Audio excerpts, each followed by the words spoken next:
with that Okay, because awesome. I yeah, have a that feeling we'll have some disagreements here. oh that okay, so It's the so polarizing, isn't it? No, It's been, well, have you guys seen people's reactions? I I definitely mean, have opinions on it, but we'll talk about that. yeah, so the Ghostbusters trailer dropped, and yeah, I mean, I think it is polarizing, but I think most of the opinion has been mostly positive, but I'm interested.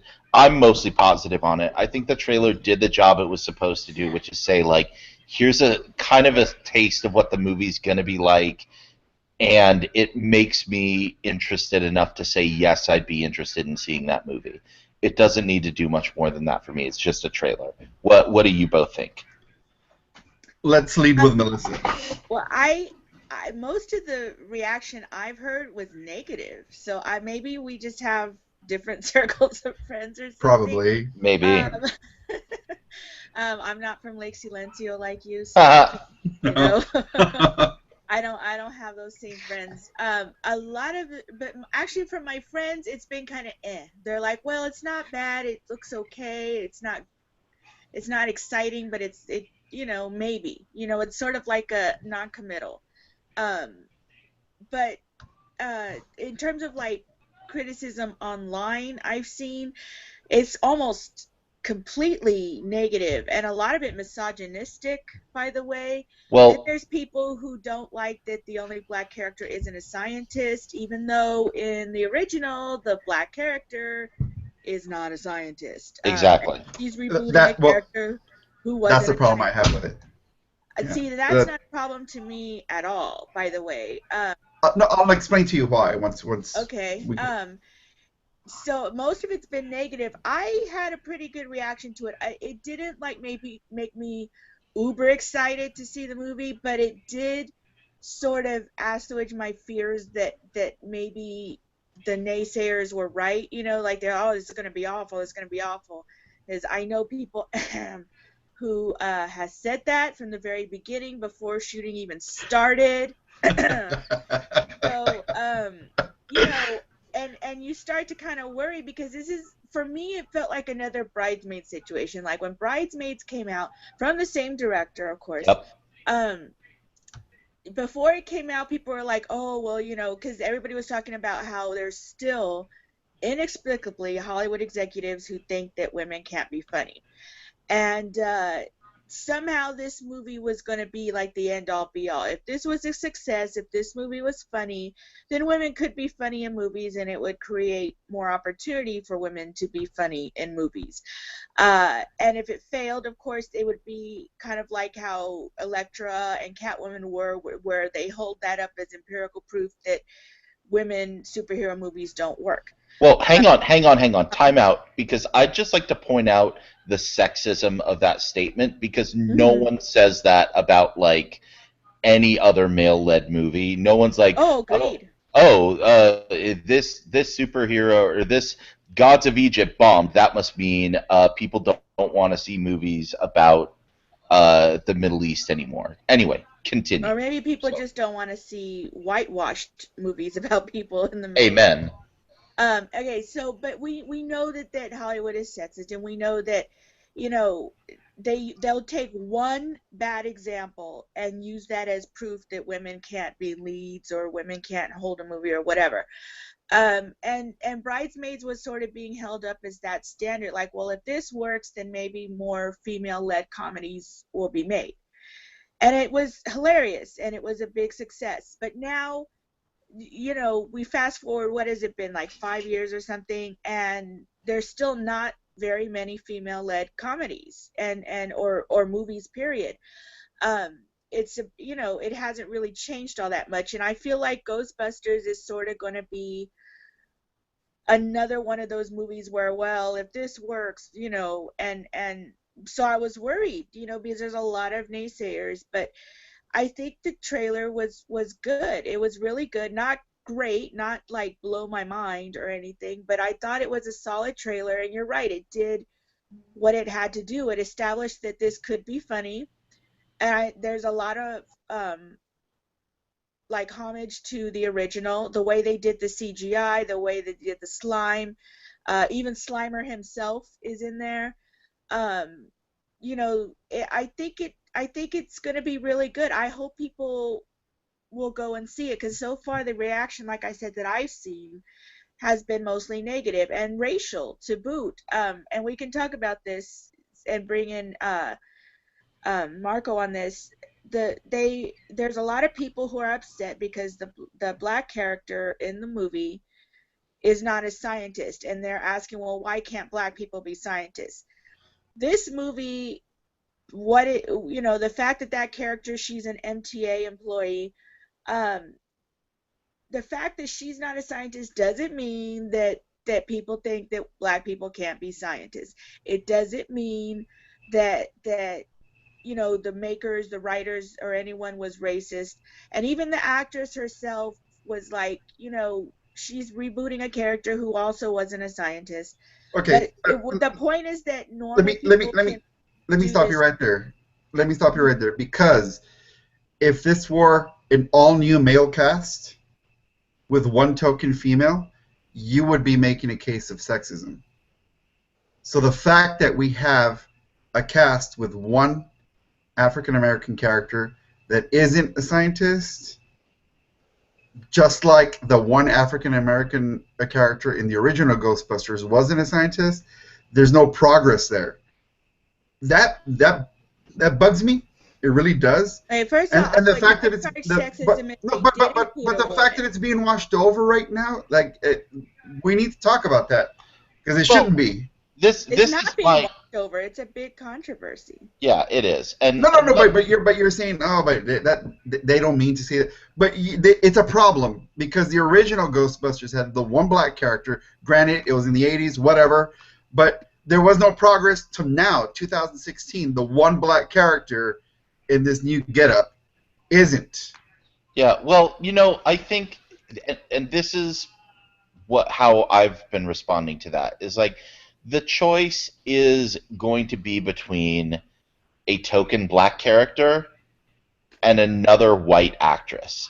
I mean, let's not pretend that like this was ever going to be like a completely diverse group of individuals. Like, I mean, I wish it were. They I had every really, opportunity, though. They blew it. They had every opportunity to do so, Andy. And this is the problem I have. The problem I had from the very beginning is that this movie is going to be Lady Peter Venkman, Lady Ray Stantz, mm-hmm, Lady Egon Spengler, and mm-hmm, it is. It yeah, is. And that's and you know what? I'll start my rant by saying this. I thought the trailer was pretty damn good. Really good. It mm-hmm. caught me by surprise. The graphics are great, and I think Leslie Jones is going to sell this movie. I don't care about the other headliners. I think she's the one that's going to sell this movie. But I but think it's what Kate McKinnon, but what I I'm in love with Kate McKinnon in this. The way she licked that blaster and the like, is it the hat or the wig? yeah, The hat no or the, and no I'm no just like, oh, you're good. Anyway, keep going. but the slapping and the name of the name of what compels you. What did she say? and she said What her Yeah. name, her character's Oh name. yeah, That's she says her what it character. is. That part had me laughing. The rest that I saw, I liked the graphics. I thought okay, it's kind of humorous. But when that scene came up, I'm like, okay, that you got me. But what I feared from the very beginning seems to be happening. It's just Lady Peter Venkman, Lady Ray, Lady Egon, and like I'm not. To me, that feels like a waste of time. Now, Bridesmaids. If we go back to Bridesmaids, I loved awesome, great. It was original. This doesn't seem original, What and I'm It's not not gonna watch it. supposed to be. I know, but that's the whole problem. Why are we doing? Melissa made a good case. Like there isn't female led much, right? Why don't we do something original like Bridesmaids again? Why do we have to revert to retooling, rebooting something, and just gender swap? Because that's lazy to me. That's really lazy. Uh, I can see that, but I think going back to the, I mean, the question is like Hollywood is going to remake Ghostbusters in one form or another. Like, let's be very clear. Like, they are taking even the stupidest old properties and remaking them. right. Some of those remakes end up being very good. The Man from U.N.C.L.E. I thought was very good based off of something that wasn't very good to begin with. Some of those remakes are not good, and they're utter garbage.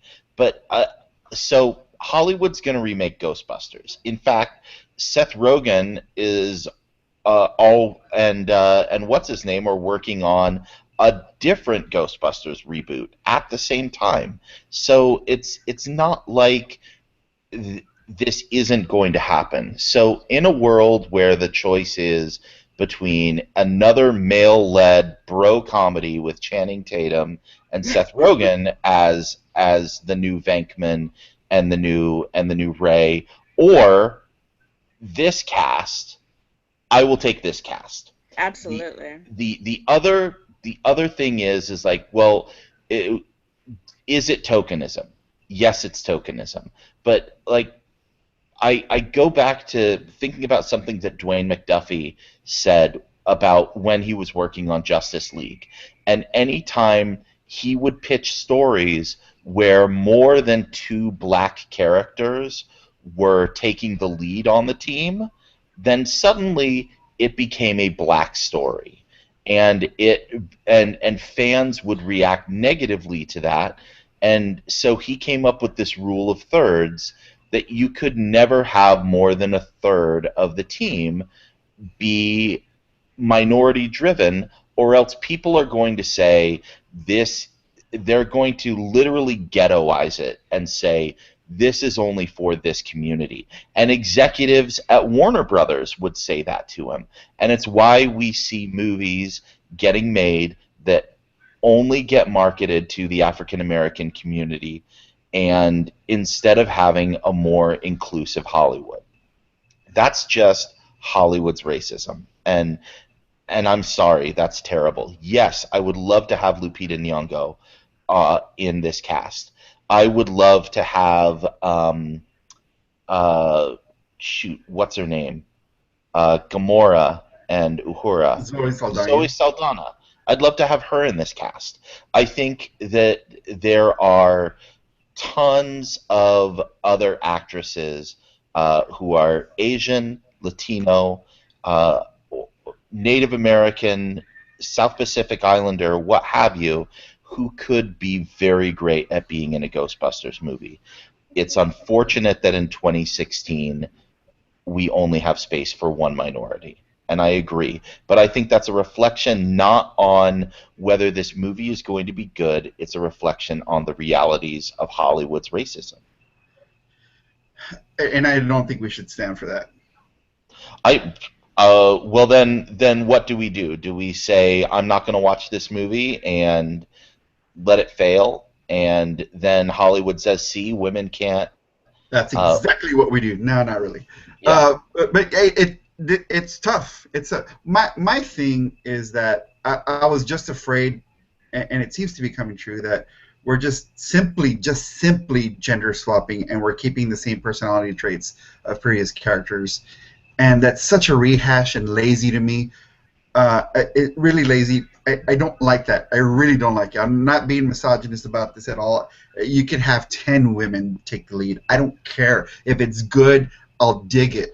And chances are this might be good, but I'm already starting to see what I feared. It's just like the Fantastic Four. I kind of feared the mess it was going to become, and it was a freaking mess. And I'm kind of fearing that we're just going to see a simple gender swap, and we're going to have the same personalities. And I called it. I'm like, they're going to have that one black female, and she's going to be Winston. And it freaking happened. And that really, really annoys me. Rubs me the wrong way. But having said that, the trailer did catch my attention. It kind of sold me. And I'm going to watch it. Whereas I kind of didn't care. I was meh about it. I'll watch it. And I think Leslie's really going to sell this, and I can't wait to see her in it. But Jesus Christ, Hollywood, I was expecting a lot more, especially from the director. And, Kristen Wiig, with her pull, should have called for a more diverse cast. Should have. There's way more funnier people than just her and Melissa McCarthy. She should have. At least another Latina that's not Rosie Perez. uh, Oh, Um, Christy Perez would have been terrible in this. She would have been horrible. No, But but here's the that's thing: you my say gripe about it. Leslie Jones is going to sell this movie, but her character would probably not be as funny if she were a scientist. yeah. Granted, yeah, yeah, So maybe they needed that balance. But the fact that, but you're. I mean, are you saying she's incapable of being a scientist? no, that's not Oh, what I'm I saying mean, at all. I I'm I saying know, I know, but she but that's the general feel people. That's why they're back. That's why there's the backlash. That's why they're reacting the way they're reacting. But Like, see, that you could go at this another angle. If we need to find a way to be offended, like people do these days, then making her a scientist would be elitist, because then why can't normal people be Ghostbusters? You have to be highly educated only to be a hero? that might be taken a bit far. And speak, No, no, Well, and but speaking of I taking, that's think what I we're all think doing. saying that it's racist because she's not a scientist is taking it too far. So there you go. I no, mean, and no, but the reason I'm saying it is that that character, that one bit character, has not progressed since the '80s. She's still, it's still the African American that's still not the scientist. I don't know if I'm I see what you're driving my saying, point but I just across. think it's much ado about nothing, because there, I mean, there are times when you can look Oh at man, something and think that I don't it's agree with that at all. I just don't. I mean, if you have the one black character that was non-scientist uh, in the '80s, 40, 30 some years passed by, 30 whatever amount of years passed by, and there's still no change in that one character. It's a problem. there's no change It's in not any of the overreacting. characters.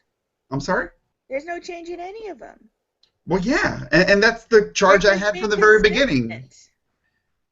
Uh, So consistency in racism is good. No, it's not racist. Well, I don't that's think it's racist. so. Once Look, again, that was the problem I had from the very beginning, and it's coming true. So yeah, there we are. I don't know. I think, I mean, first of all, it's a trailer. I think we can all like That's we wait need to wait chill wait and see the actual movie, and but all of us are saying like this makes me hopeful to see the final product. And what I really hope is that more conversations like this happen that are thoughtful, because I think Mark has a point that we shouldn't just stand for this. The problem is if we turn up our nose at Ghostbusters because we don't think it's racially progressive enough, then we're also thumbing our nose uh, at gender um, progression. So I don't know. It's a tough can of worms, it is a tough one. but And you know what? And kind of related to this because we spoke about Zoe Saldana. She's got a movie coming out based on uh, Nina Nina Simone. Simone, yeah, And I don't get this backlash at all because, okay, so to give everybody background, Zoe Saldana she considers herself black, African American, but she's from the Dominican Republic or and she's half, Afro Latina. yeah, she's half Latina, right? But she considers herself black. And for the movie, they had to use makeup to make her a little bit darker because Nina Simone was very dark, and she used that part of herself to put herself out there that she was black and proud. So for the movie, they had to use makeup on Zoe Saldana, and they had to do some prosthetic work on her nose to make her seem a bit more like Nina Simone. And there's this huge backlash from the African American community, and I'm not sure what's making sense where. Have you guys read about this? yeah. Yeah. Well, I mean, of course they have to use makeup on her. I mean, she can't be on screen as Nina Simone when she has green skin. Yeah, no. So I understand. I'm just joking. Yeah, I do understand that. I kind of wish that the makers of the film would be willing to be like, we don't need a person to wear makeup or prostheses to like make themselves look more like this person. Because like I look at I Saw the Light. the upcoming biopic about Hank Williams Jr., Mhm. I don't see Loki wearing makeup to make himself look more like Hank Williams. I didn't see what's his name uh, for playing Johnny Cash River in I Phoenix. Walk the Line. Yeah, Joaquin no, Phoenix. Joaquin Phoenix. I mean, oh yeah, well, but the thing is, I mean, you can't go any lighter than. I mean, why? I mean, j- there's Well, one. let me just There's say, basically one shade of white. I'm just What are kidding. you saying? You're saying we all look the same to you? you you hold a piece of paper and like, where's Andy? No, no, I'm just kidding. But like, but I'm I confused where the line is. Like, they right, cast right. an African actress, but she wasn't black enough. And let me just say, as one of the palest Mexicans on the planet, I take great offense to this. Am I less Mexican than the next person because my skin isn't brown enough? F you, man. That really aggravates the hell out of me, you know? Um, I don't know, is this gonna be a thing now? Well, she's not black enough, you know? I I don't know. It it um it's confusing to me. Like you're she's she looks a little like Nina in the poster. I mean, they did it. I thought they did a pretty good job. I mean, she looks right, nothing like Nina in real life. right, And maybe they could have cast further out to try and find someone who looked more like Nina. But what if they didn't find an actress who was good enough who looked more like Nina right. or who had darker skin? Or what if they would not invest the money unless they had a name actress and Saldana was the one available who could possibly carry a movie on her own? Right, You know right. what I mean? There's so many moving parts to making a movie, but I don't get, where's the line black enough? What if she was darker? They found an actress who was darker than Nina They'd have to and let then her. lightened her Mhm. skin. Would they charge the same thing? Do you Right. understand what I'm saying? Totally. My I point is that this isn't Joseph Fiennes playing Michael Jackson. Yes. This is Zoe freaking Saldana, who is black. She considers herself black, playing a black woman. And if the point of the movie or of celebrating Nina's life is to put her out there and to bring her back into the social conscience of how she stood for blackness, what is the problem? Like, I don't really get this. And the accusation of Zoe's blackfacing the movie, like, I don't really get this. I think that's taking the whole racist charge a bit too far. Like, we're being overly sensitive. Mhm. And I don't know what to make of this. I think, not that it's much ado about nothing, but I think it's a case of taking things way too far. I'm trying to temper all of my responses these days about issues of race and bigotry and remember that we have a front runner for the presidency of the United States who thinks we need to deport Mexicans and keep Muslims from entering the United States. Let's remember that like that is real racism and that Right. is ultimately what we need to stop. It's not to say that Hollywood doesn't have racism and that's not problematic and we shouldn't call it out. But we maybe need to prioritize our outrage a little bit more and I think we should be getting more worked up about actual racist threats where people are being killed by police officers or where we might start rounding up people and putting them into camps and deporting them. uh, let's worry about that and I think we can say like, hey, maybe this isn't like the best thing with Nina Simone, but I don't know. I think I only have so many outrage hours in a day. So, I You, try. this wouldn't even have made it onto my radar, other than I am a big Nina Simone fan, and Mhm. that I just don't understand the charge. I don't. Like, that's like saying Cheech Marin can't play Cesar Chavez because he's not the right shade of brown. I just, oh. It just Yeah, it does I hear it. you. Now I'm imagining Cheech Marin playing Cesar I've Chavez. been told my whole life I'm not the right shade of brown because I'm not brown at It's so all. stupid. And it's ridiculous. I am not less Mexican than anybody else because of that. Mexicans come in every color of the rainbow, and so do black people. All kinds of shades. And I just don't get it. And I only have so many fucks to give in a day, and this doesn't make the cut. It just does. Yep, Yeah, yep. That's the way I see it. And I think it's probably a small amount of people complaining about this. Sort of like, but they get, the squeaky wheel gets the grease, sort of like how the secessionists here in Texas, very tiny, tiny minority. But you go Hmm. outside of Texas and you think that half the state wants to secede because that's what others think of it. You know what I Yeah, mean? Because they saw it on TV. And so I don't know. And I don't want to seem dismissive of people's opinions either because I'm not.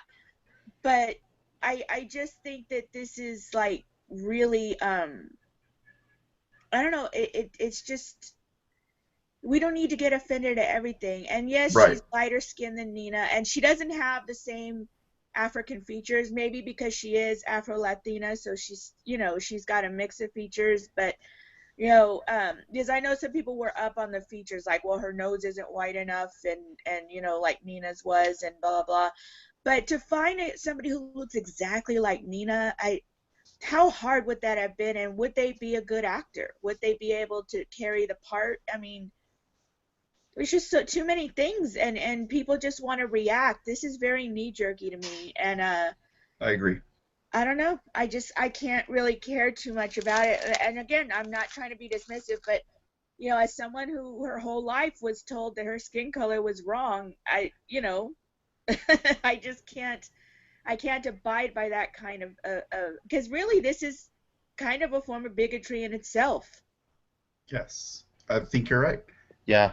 And Mark and I were talking about Zootopia, which everyone should go see, and the great messages in there about how outward appearances divide us and how people use those outward appearances to bully and to get power. And even the hero in the movie has to like take a deep look inside herself and be like, huh, yeah, I've been a victim of bullying and people thinking I can only be one way, but I'm also a perpetrator of it too. And I hope all of us can like take that look inside of ourselves, and especially us white people. Listen, okay, I'm yeah, but take that look inside and look for those things. But half hour into the podcast, let's actually talk a little bit about Doctor Who. And we might just get to Brian Fuller. Don't jinx it. We got a lot of David Tennant. So, we got some news this week that Maisie Williams, in an interview, said that she will not be returning to Doctor Who in the foreseeable Did you future. just say Doctor Hugh? Did I say Doctor Who? Doctor Freudian Who? slip. Doctor Hugh? Hugh? We're Hugh talking about Laurie? race. We're talking about race. Never mind that. Oh, I get it. I went Horrible to Hugh joke. Laurie. Horrible joke. Anyway, moving on. Moving on. So Maisie Williams won't be coming to Doctor Who. What I don't know. I thought that was fairly inevitable. She's got a lot of Arya Starking to do. I figure, and she probably wants to do other things besides just that. So, I always figured this was. I only figured we were going to get one episode with her this entire season, and we got four. Yeah. So, I'm glad she's not coming back. Not that I don't like her, is that I think her character had a perfect end, and we don't need to mess with that. Yep. Yeah, if you bring her back, you just have to explain too much. The thing is, she's going to continue to grow and get older too, Right, and then it right. won't look right. So Right. this is one of those Exactly. things where they almost couldn't bring her back because she doesn't age, her character. Right. Yep. Yeah. Yeah. So, hey, we all agree. Yay!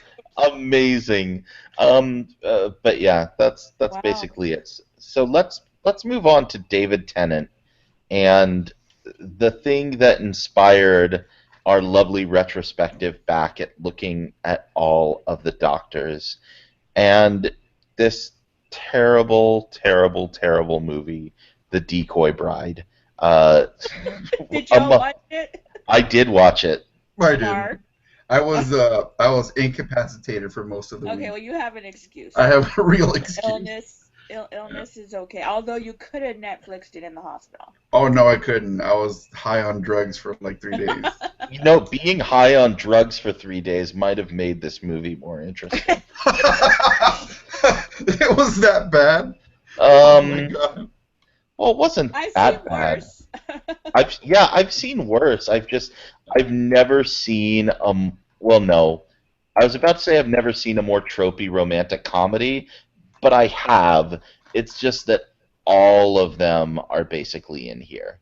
And other than the fact that it's set on an island off of Scotland and everybody has really gorgeous accents, there just wasn't anything really new here. Agreed. Um, this yeah, this is not a highlight of David Tennant's post-Who career, that's for sure. And it the thing is, it did kind of hit all the tropes, but the movie's only like 90 minutes long, so they really had to stuff them all in there. And so sometimes it all felt disjointed, especially towards the end where we get all this information about what's transpired because there's like a 6 month gap between the basically the end of the third act and then the finale, and so there's this time that's passed and we find out what's happened during that time, and it's all very rushed and none of it really makes sense. I didn't get it. I had to kind of go back and rewatch it and it still didn't make any sense, so I said screw it, I'm not going to bother. And that was it. It was just really rushed. Like I feel like they had an ending and then maybe it didn't test well or everybody's like what the hell, and then they filmed a different ending and just kind of tacked it on. That's what it sort of felt like to me. The whole thing was bad. um yeah, I don't know why David Tennant did this movie. He didn't need to, unless it paid him a lot of money, because Probably did. it there's just so many. I mean, he's an in-demand actor. He's got a lot of projects. You know what I mean? Like there's no need for him to have done this. I don't know. It confuses me. Um Also, I don't know. I have no idea why he did this. Yeah, me neither. Maybe. Well, and here's the weird thing: is it set in Scotland? He could have had his full-on Scottish accent, but he was still doing the kind of London straight Mhm. British accent, um, rather than being very, I don't know, down homey. And Alice Eve, who I mean, Ooh. they made a big deal about how she's supposed to be an American. She's not. She's Australian. I mean, she does a great American accent, Mhm. but like, I don't know why they. I don't know.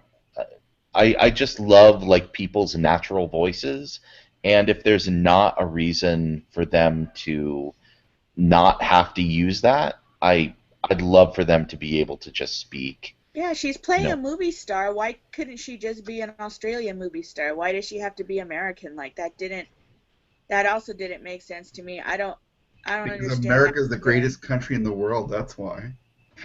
Yeah, but this is a film. This is a British film filmed in the UK. Like there's no reason for them to think that. You know what I mean?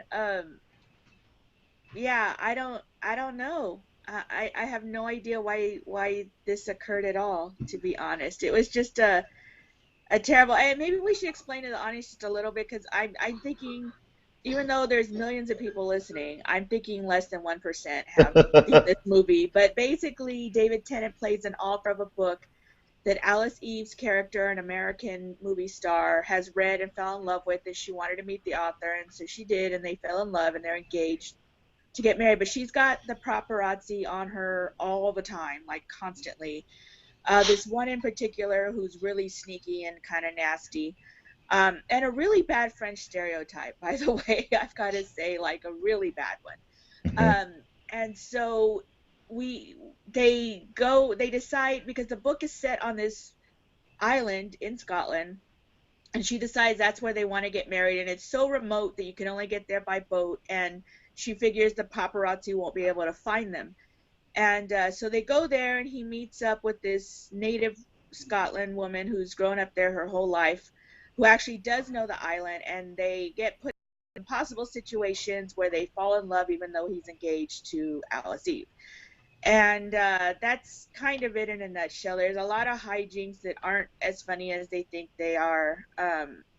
That some that aren't funny at all, and then some parts about women that are a little mildly offensive as well. So the whole thing is just a mess. And Marco, you were spared. So you're saying I can just skip this?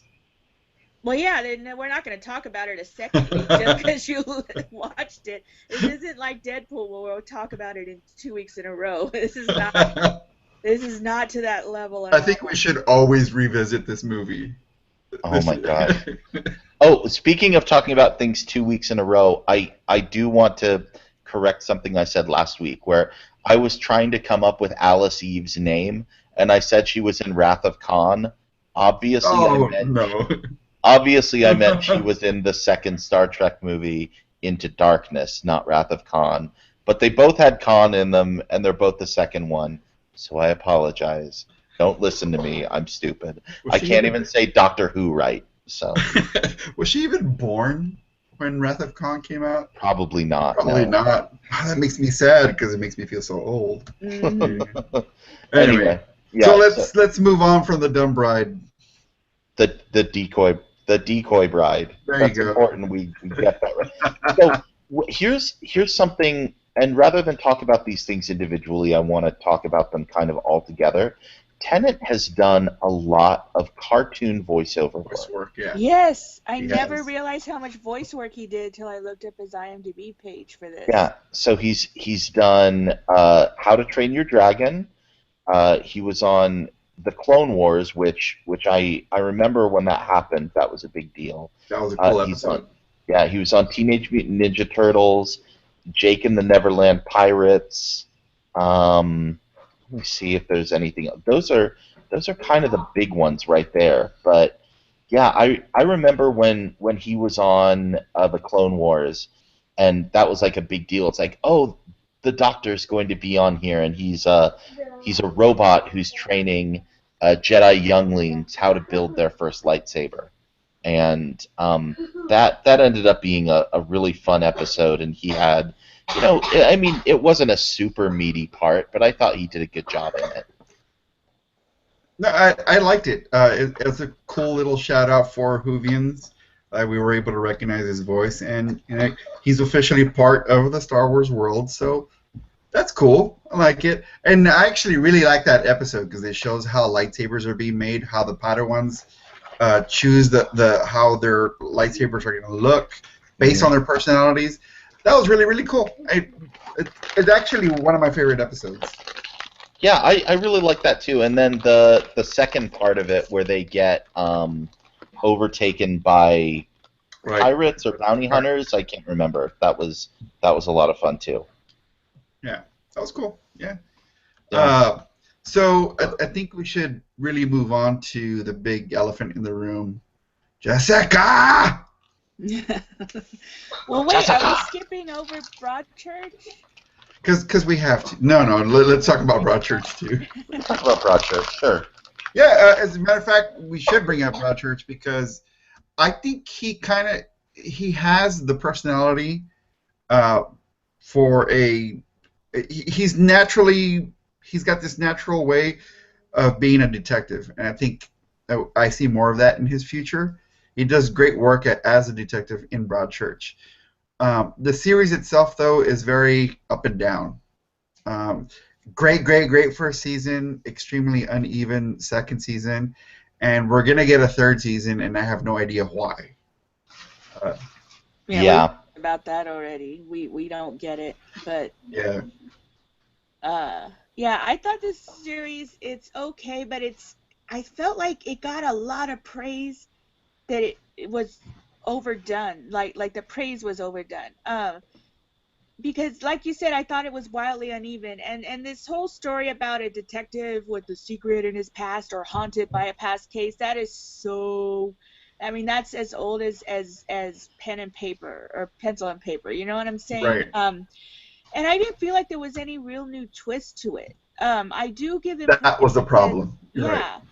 yeah, you know, there's good acting performances and whatnot, but I had a real problem with the women in this movie, which we discussed before when we talked about the producer taking over Doctor Who. So we don't really need to rehash that, but it's very um it's just worrisome that the women are all weak or pathetic or just stereotypes, really bad kind of stereotypes. And just seeing Gwen and Jarvis being terrible together in the second season, it just really breaks my heart. yeah. I don't know. The second season was bad. I don't think there was anything really that I loved about the second season. It was No, it bad. was a major failure, and the whole thing about the trope about a detective being haunted by a previous case. Yeah, it's a little tired, but at least there was some intrigue. There was some intrigue there the first season. That is murdered in the second season Mm. because that intrigue turns into absolute boredom, and it feels like they really stretched themselves out to make the link. Uh, it was just horribly handled, and it kind of ruined whatever was good about the first season. And once again, like I have no idea what this third season is going to be about. And not only am I curious about it, I'm like really worried about whether I should even waste my time watching this. But I will say that the first season really had me. It really had me going, and I just wish they could have sustained it. Well, one of the things that worked well was that Tennant was very watchable. Even if that story wasn't like groundbreaking, there was something about it that he delivered on, and that they were able to elevate some of that material. So I really felt like he worked really well. But since you've already brought it up, speaking of elevating the material, I think we absolutely do need to devote some extra time to talking about Kilgrave, because Oh, I think of everything that is his best post Who work. yeah, definitely. This is the highlight. He was so fantastic, in because you hate him. He does such a good job because you forget about him being the Doctor.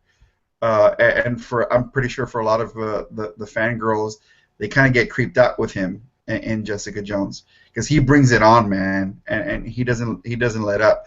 The dude is super creepy, and he's such a hateful character that you really end up really hating him as a character. So, yeah, this is definitely his best work, aside from whatever stage work he's done, because I know he's done some stage work for the Royal Shakespeare Theatre. To me, this is his best post Who work. I Well, agree. Yeah. yeah, I mean, as I said when we talked about this on the show weeks ago when it first premiered, months ago now. I have a soft spot in my heart for Alias because it was the comic book that brought me back into comic books, and so seeing Jessica Jones on screen, seeing Kilgrave on screen, really made me very happy, and for Tennant to deliver that performance, it made me so happy. And Melissa, you brought this up where there's a kind of middle episode where they almost take you to the point of feeling bad for him. and then they pull it back and you don't. And that was perfect. And it was perfectly played. And he was, because he's a bastard.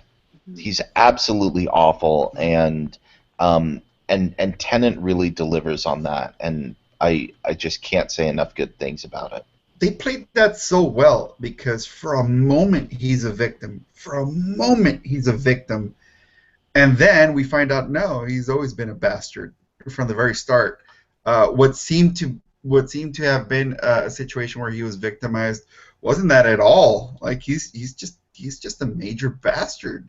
But I did love that how you kind of start maybe understanding him where he's coming from, and then you're immediately it turns into like nope, this guy's just evil. He kind of needs to go. Agreed. And I was worried when they announced his casting. I was like, oh God, have we really ever seen him be like evil? Like, it's not that I didn't think he had the range. It's just that, I think some of the projects he's taken on didn't allow him to show as much range. We saw more of it like in season one of Broadchurch. We saw a little more, and but like pure just bastard evil, like, I was like, oh, I don't know if I want to see the Doctor doing that. But he really made you forget that he was the Doctor, which is not easy to do, because I think when you look at New Who as like overall since the first season, and you think of the Doctors that we've had so far, I think he's the one that was the most popular by far. And people sort of still associate Doctor Who with him in some ways. People who maybe haven't seen classic Who and whatever. And so for him to make you forget about the Doctor, that's impressive. I mean, that's showing a lot of acting chops right there. You're forgetting about Barty Crouch Jr. He I was wasn't forgetting about it, but yes. because he was pretty damn evil there too. Yeah, but that was, I mean, we got to see him for all of like 1 minute. Even with Right. that like little like tongue flicking thing that he was doing, it's like, oh my gosh, you did so much with like just that one little thing. That's what made me think like, yeah, he'll do well as Kilgrave, because he was able to do a lot with just a little. But when I heard that, I wasn't concerned about that casting. Well, because also I don't think when they announced that casting, I'd really You gotten hadn't into seen Doctor Who him that in Doctor much. Who yet. Yeah, Right. so I was like, oh, well, I know he's really popular and he's good at all these other things. And then as I was watching Doctor Who, I was thinking like, oh, he's going to be Kilgrave. I'm like, well, he's an actor. He has range. He can be good guys. He can be bad guys. So that's really good. I started watching a couple of things on Netflix because I typed in David Tennant's name to see what came up, and he has done some nature documentaries that you can watch on Netflix Huh. about polar bears and dolphins, where they Oh, sweet. use the point of these documentaries is they disguise the cameras as like snowballs, or in snowballs in the case of the polar bears, or like sea turtles and a nautilus in the case of the dolphins, so they swim along with them, so they don't like get freaked out that, oh, there's people watching us. Um, so I kind of love that, and I learned some things about dolphins from Doctor Who. The other thing that I watched is something called. Let me get the title right. Um, a politician's husband. Hmm. It was a British political drama. He plays the Secretary of State in the current British cabinet.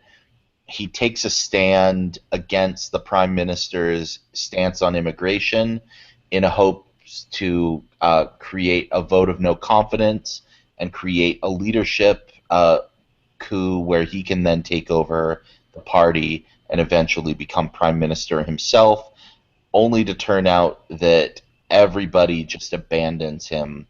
And instead, the prime minister asks his wife, who is also a member of parliament to join another high up cabinet position.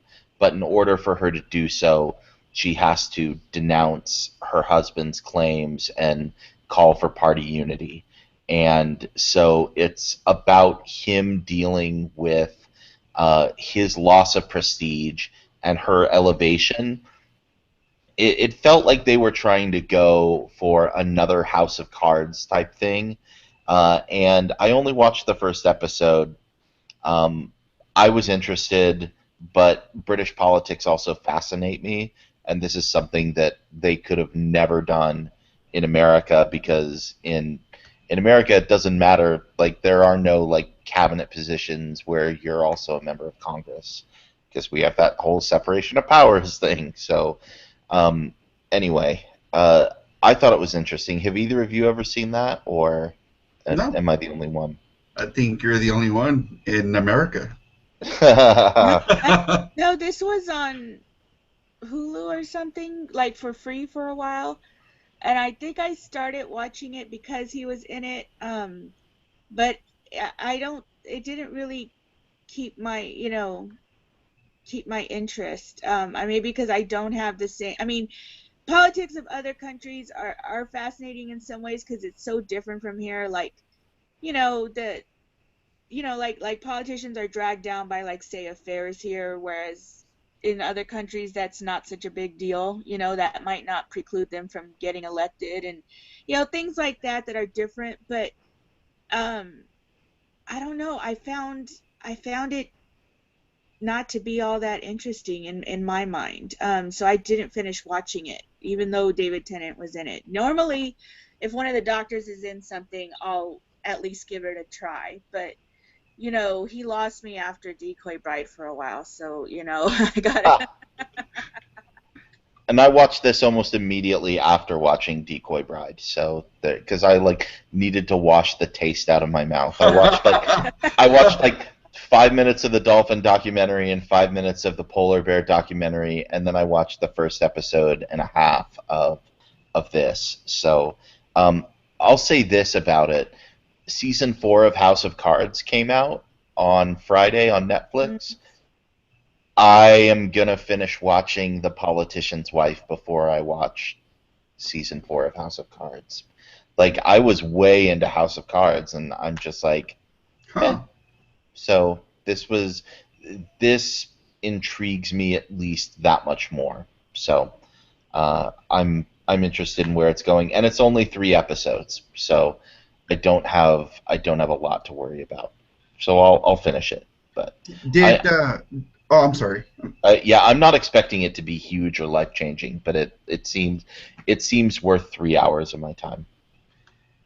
Did any of you guys watch? I still haven't, but did any of you guys watch Fright Night? That was basically right after he left. I did. Who? I've Well, seen how it. was that? How was he? I didn't get to He see was that. actually really good in that. It the movie overall, let me just say that, the original Fright Night came out when I was a little girl, when I was just getting into horror movies. And, when we'd spend time, because we didn't always have cable, and we didn't always have a TV, but when we stayed with my grandparents, they had HBO. And so I'd stay up late, mostly because I couldn't sleep. I've had insomnia for like ages. And I would watch these movies when everybody else was asleep, and I was really into horror movies. So when you say things like Fright Night, there's a certain amount of nostalgia there. You know what I mean?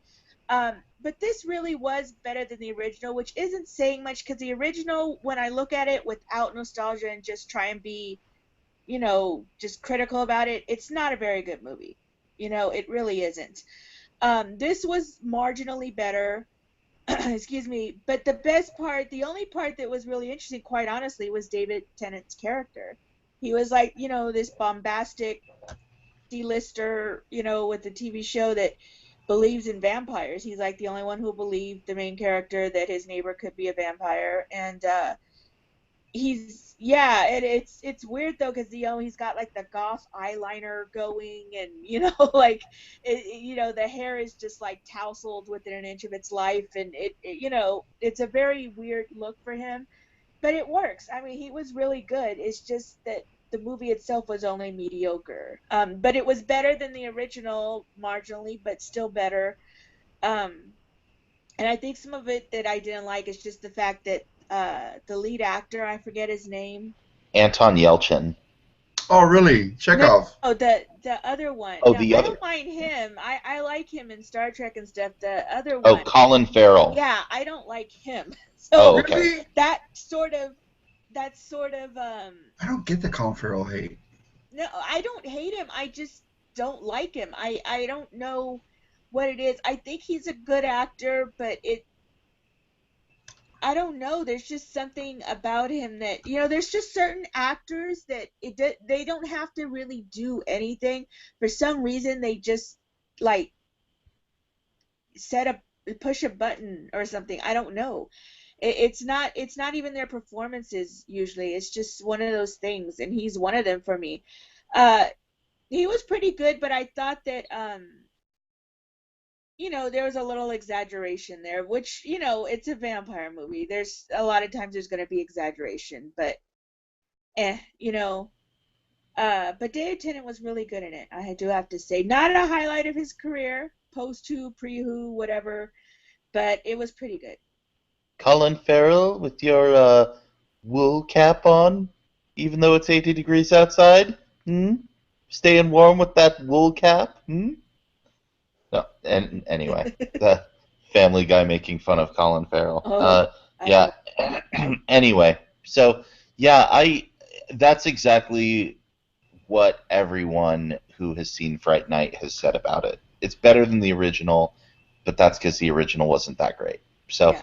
but it's not. It's nothing amazing. But like, hey, if you like the idea, it's maybe worth some of your time.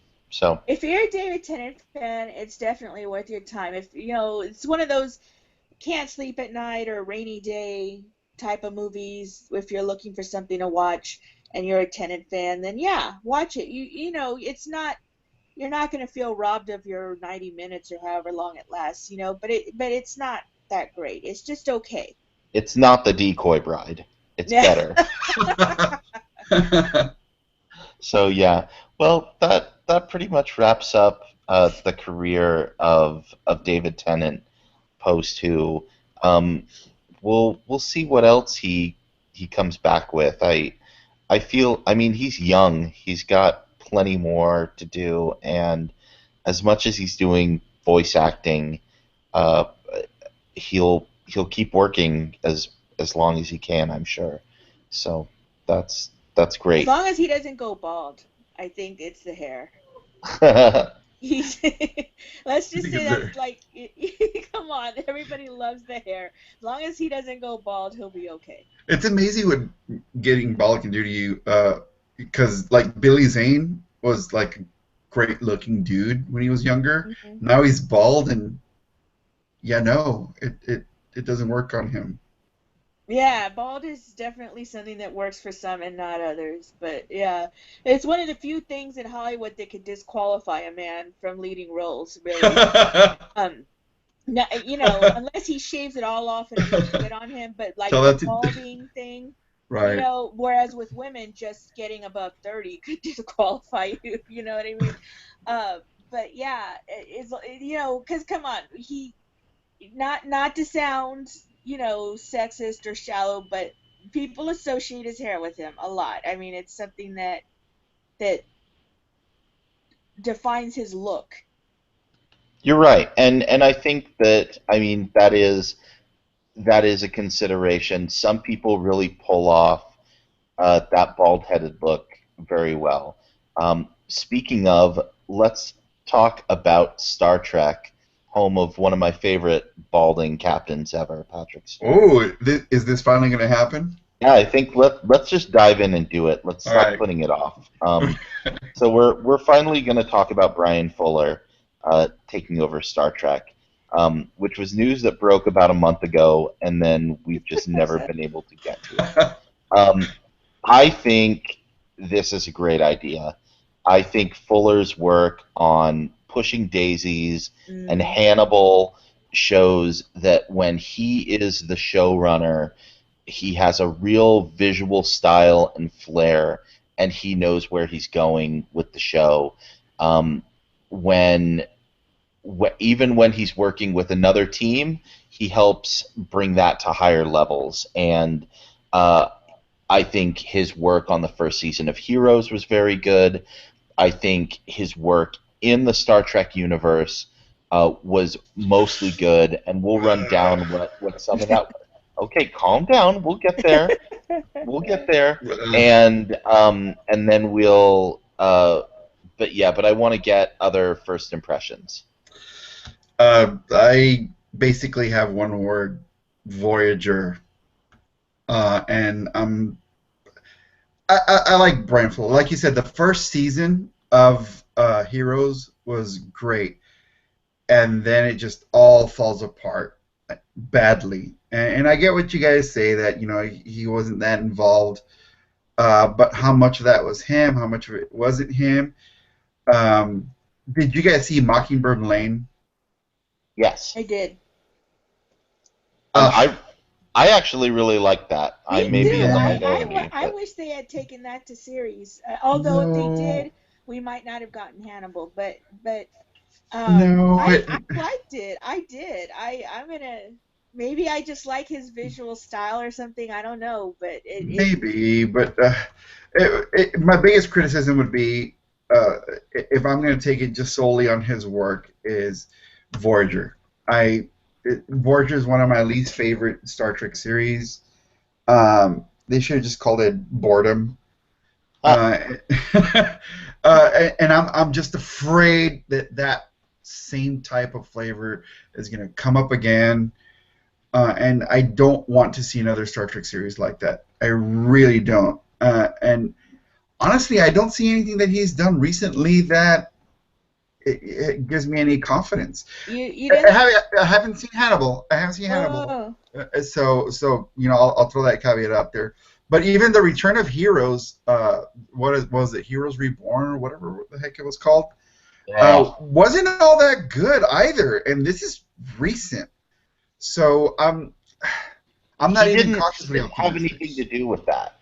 I thought he did. no. No, nope. Am I wrong about I that? Really? think you're attributing things to him that really were out of his control, Marco. When you look at him and what he could possibly do, I feel like you should focus more on the things where he was in charge. He was the showrunner, or the creator, like Pushing Daisies or Hannibal, which were excellent. You know, because like if he's not the showrunner, even if he's a writer, the ultimate decisions on things, the tone, the storylines, where the show is going, the character development, all those things, the final say is with the showrunner usually. And unless he's in charge of that, I feel like attributing the entire mess to him is really unfair. Okay, valid point, valid point. But we also have Dead Like Me, where he created it and was the showrunner, and it was the uh, Wonder Falls was what two two seasons at most, and I don't even remember much of that either. Uh, his track record is uneven, and I think I would have preferred for a brand new Star Trek series to be given to somebody with a more proven track record, like Ron Moore. But his recent track record has been really great, and Ron Moore is doing Outlander. There's no way he's leaving that to come do Star Trek. Grant, I said Yeah, like Ron Moore. I Right. mean, yeah. Well, unfortunately I think that there are only a few people who fit that bill, who like draw the Venn diagram of have a good history with Star Trek and are capable of being a showrunner on a major show. I think you then do a third circle of are available right now, and really the only person I can come up with is Brian Fuller. Because yeah, I would love to see a Ron Moore Star Trek series. But if you look at the work that Brian Fuller did, you go back to the DS9 episodes, which is where he got his start, and those were Ron Moore episodes that he was working on, The Darkness and the Light and right, Empok Nor. Right. Those were great episodes of DS9. They not the greatest, but they were very, very good. Right. Then he got shifted over to Voyager. Now let's remember a lot of the problems with Voyager were the fault of Brandon Braga and what's his name? Why can't I remember the other guy's name?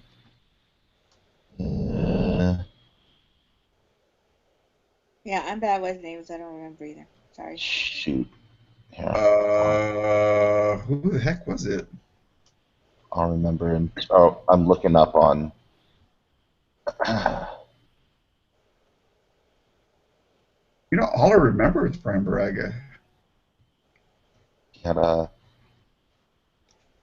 Who's co-producing? Interesting. This is a good question. If anything, will be good for trivia. Yeah, no. Okay, I gotta. Now this is gonna bug me if I don't actually. So, This is bad podcasting, all this I This is know. horrible. dead air. We're so amateur. I know. I'm terrible. That's okay. That's what the editing is for. So, take all this stuff out where I look really, really, really stupid. Who was the co-producer? Okay.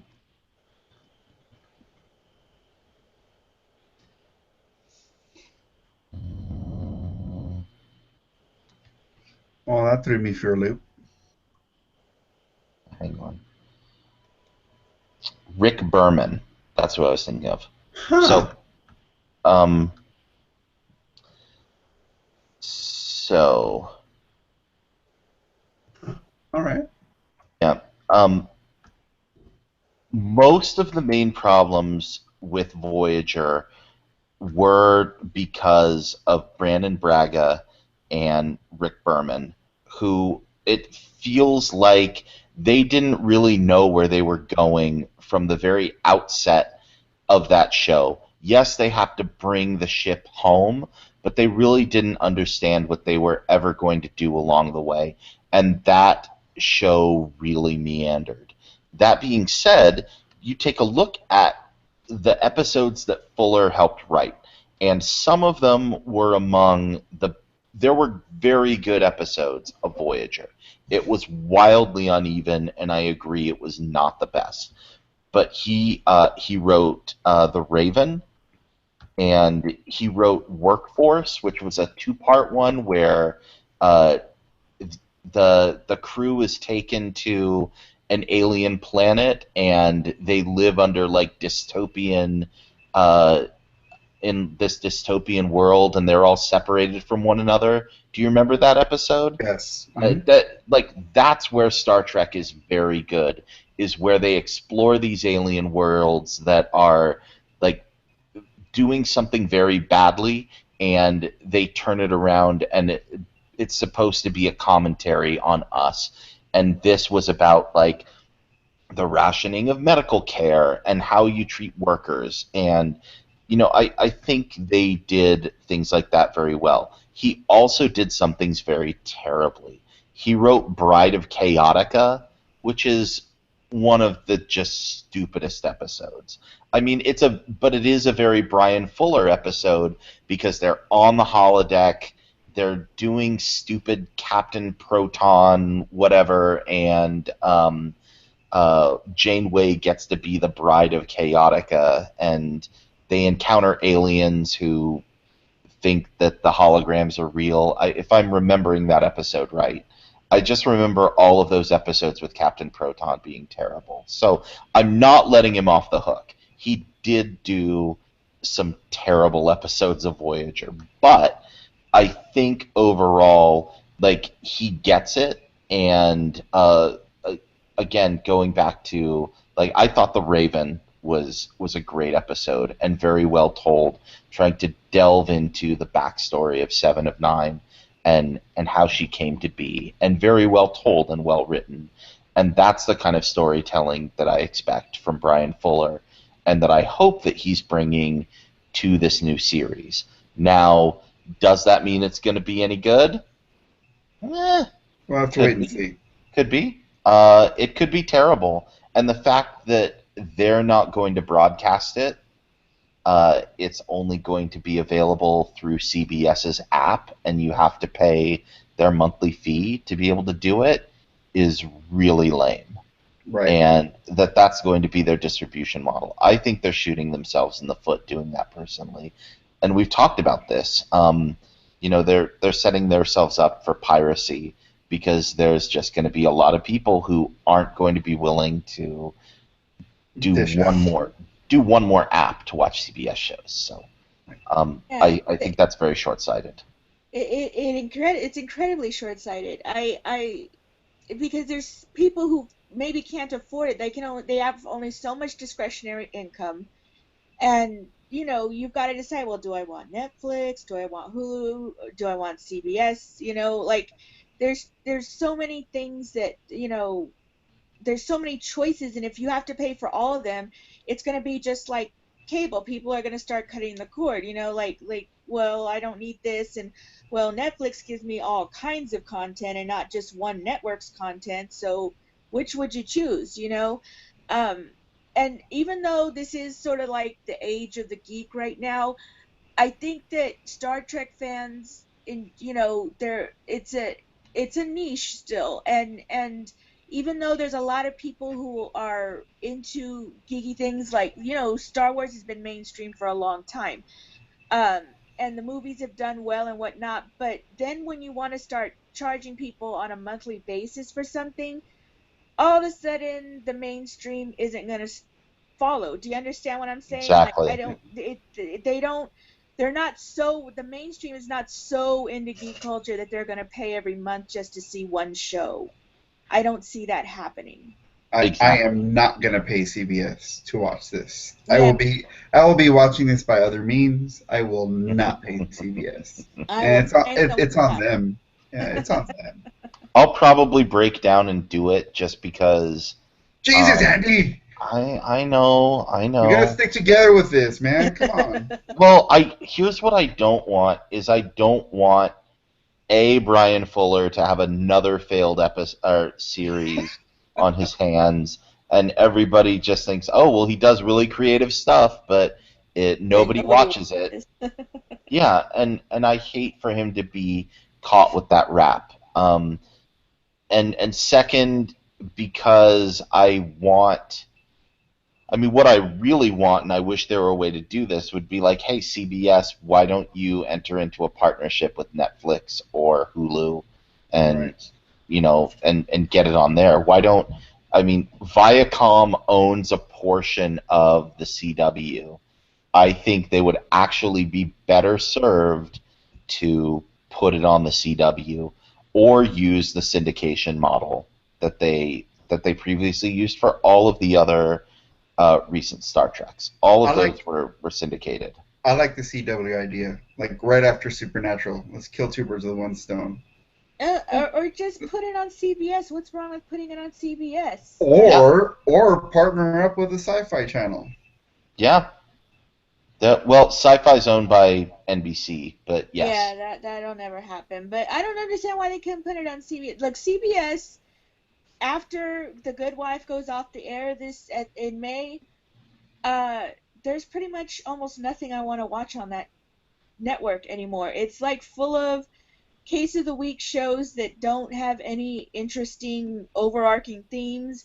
And it's like the old Fogies network. It's shit that your grandparents want to watch, and they need more good, interesting, wider appeal programming on that network above all of them. You can say what you want about like NBC's low ratings or whatever, but CBS above everyone needs to diversify more, I think, in their programming, and they need the younger ratings.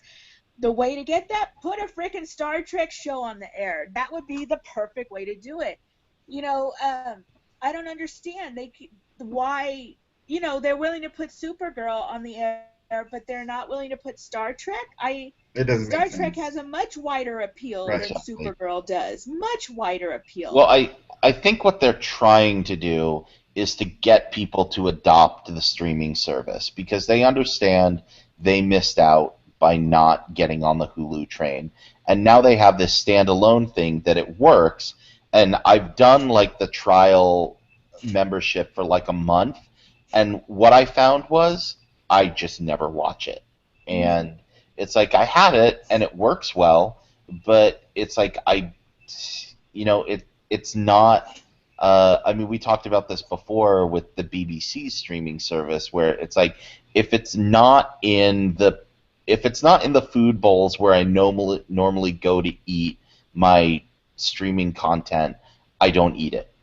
And so it's just they're silly that they think that enough people will follow. I mean I just said that I will because it's Star Trek, but I'm going to have to. But it's going to be hard. Like I thought I was going to do that with Supergirl, and I am a half a season behind on that show. So I have not watched a single. I love the pilot, but I haven't watched anything since then because it's not convenient for me to stream it, and Agent Carter is. I So just love the way you're like, I don't want to do it, but I'm gonna do it, and I'm not gonna be happy doing it. If you're a big I will give you my money, but with stern reservations. I intend to write a strongly worded letter to CBS. Really, yeah. I am so not gonna give CBS my money. Yeah, I, for one no. show, as much as I love Brian Fuller, and this feels a little like a double-edged sword because I adore him and his work. I mean, Pushing Daisies. Oh, sorry, that's my phone. Did y'all hear that? Whoops. yep. Yes. Yeah, that's somebody texted me. Anyway, it scares the crap out of people in grocery stores. Let me tell you, I'm like in the store and somebody texts me and it's a Dalek. But anyway, so yeah, I adore Brian Fuller. I mean, Pushing Daisies was one of those shows that when I found out it had been canceled, I almost cry. Like like when shows I love are canceled, I'm always Seriously. like, oh, it makes me want to cry. But I was near tears. I mean, I loved that show. And Hannibal was fantastic. I wasn't so mad about that one being canceled because, quite honestly, the ratings. I'm amazed that it lasted 3 seasons, and also the ending was pretty satisfying to me, so I was okay with that. Yeah. Um, but I love his work and but I to pay a monthly fee on CBS and that would be the only thing I'd watch, it doesn't make sense. Like I loved the Mindy Project when it was on Fox. Now it's on Hulu, but that would probably be the only thing I'd watch. So it's not worth it to me. It's cheaper just to buy individual episodes on Amazon. You know what I'm Sure. saying? Um, so it just I can't justify it, and also because the greed factor that they're you know forcing you to do this if you like this show. They could just put it on their damn network. Yeah. um yeah, I feel like they're going to limit the audience for this severely, and it's going to hurt Brian Fuller's reputation, but it should really be hurting CBS's reputation if this fails. Well, I hope what happens is they realize after 2 or 3 episodes no one's watching this, and we're spending a hell of a lot of money on it. So why don't we actually put it on the air and try and get people to be able to see it? Or So since it's not going to air, what, till 2017, right? Maybe they'll change yeah, their mind and come They to have their to change their senses mind. between now and then, right?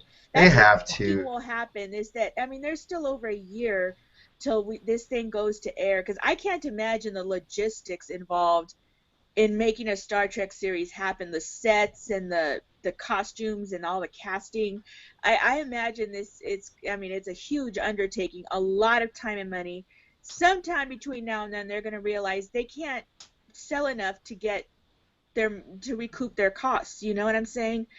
And I'm hoping that they'll just trash those plans and put it on their network. I don't care if it's the CW, but I really feel like CBS, they need something like this. They they do. need they We need a show like this. we need to mobilize an effort to have people pledge that we will pirate the hell out of this if they don't put it on network free of charge. Start a change.org petition. I will Yeah, pirate the hell out of this if you don't.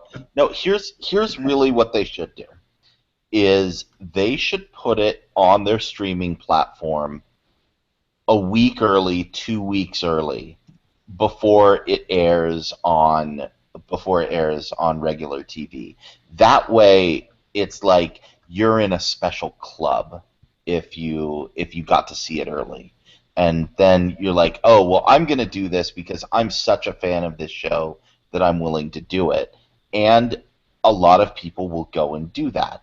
But then everyone else gets to see it just normally, and you don't have to pay $7.99 a month or whatever for CBS app access. I think that would work, but I don't know if they would actually do that. That's what they probably should do, though. Yeah, we'll see what happens. We got some time to make some noise. Yeah, they got a lot of time, so we'll see. I mean, the next big thing is who do they choose to be the captain and the crew? So that'll Oh, there'll be be a lot of scrutiny. It'll be. Oh yeah. oh We thought the scrutiny of the Ghostbusters cast was bad. I mean, No, this is gonna be like this is gonna be next crazy. level I say scrutiny. Colin Farrell should be the next captain because no Melissa loves him. No. with his wool cap. Well, this- See, Mark got that joke. Anyway, yeah. Yeah, I anyway, don't watch Family Guy. Sorry. yeah. Anyway, Um, so yeah. Oh, by the way, you said there was no showrunner available that could. Stephen Moffat's available. Oh. No, no, no. I knew Melissa was gonna say that. Although it would be kind of interesting. And he's not available because this will start airing around the time Who is ending. Let's, Oh yeah, Yeah.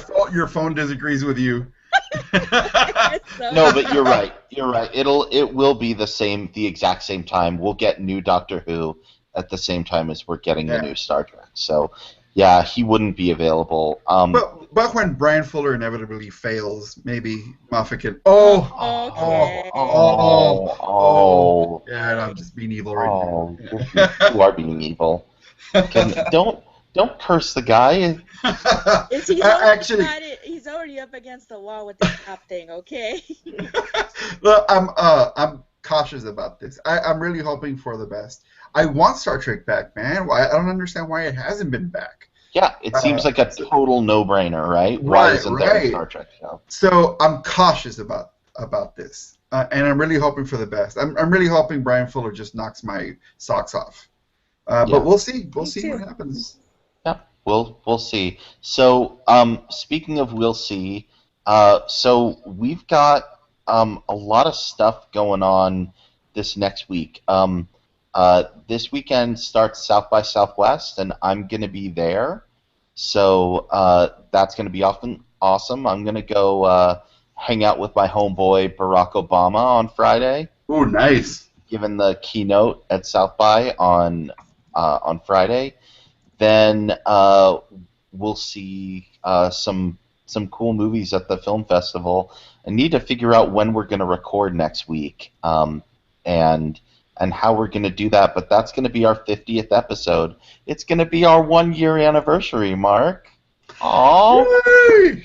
We should do something. We should do something special. We should do something special. What should we do special? I don't know. Let's podcast live from Melissa's house. Except I have to be up here for South by Southwest, so I hate that you. wouldn't work. Yeah, So We'll do something cool. yeah, we'll try and figure something out. Maybe it really sucks because in past years at South by Southwest, on Sunday has always been the Sunday of the interactive conference has been the day when Marvel does their big thing, and so like 2-3 years ago, like they did Agents of Shield and like had Clark Gregg Skyping in, and they showed us like exclusive footage from Captain America: Winter Soldier, and yeah, Marvel's not doing that. They're not coming to South by.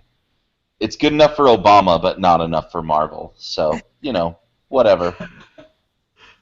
So I don't know. Maybe they'll change their mind, but that's unfortunate. Or I feel otherwise, it would be.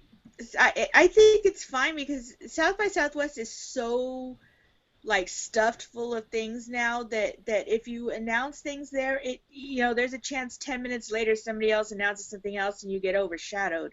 Like I think it might actually be kind of savvy for them to skip it because there's just so much going on. It's grown exponentially since I remember it, when it first started. I mean, it just I don't know. I don't fault them for that, you know?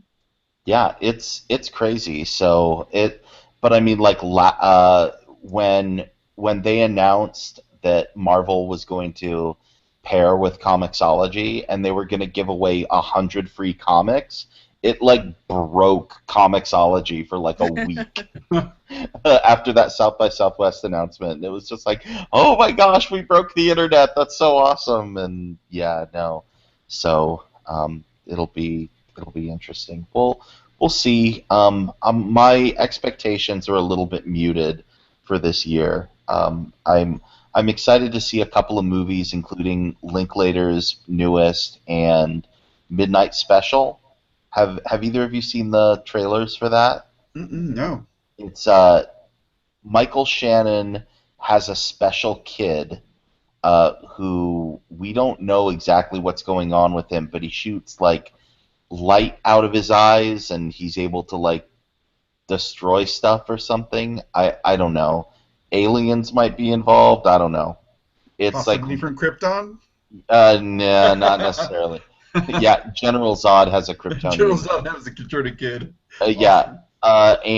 and chasing after them is Adam Driver as a journalist who's trying to like track down this story. It looks really cool. It looks like a kind of heady sci-fi sort of thing, and early buzz about it is that this is gonna be like a big deal. So I'm excited to see that, and we might have to talk about it next week. Maybe that'll be the special thing. I don't know. We'll Cool. see. We'll It, figure it it out. won't be a TARDIS at the Salt Lick, but it'll be cool regardless. So all right, well that just about does this all up for this week. Thanks you both for being there. Thanks everyone for listening. Thanks everyone at Big Shiny Robot who hosts the podcast, and we will see you all next time. Bye bye, Brian Fuller. I know you've been waiting. And that's over. Cool.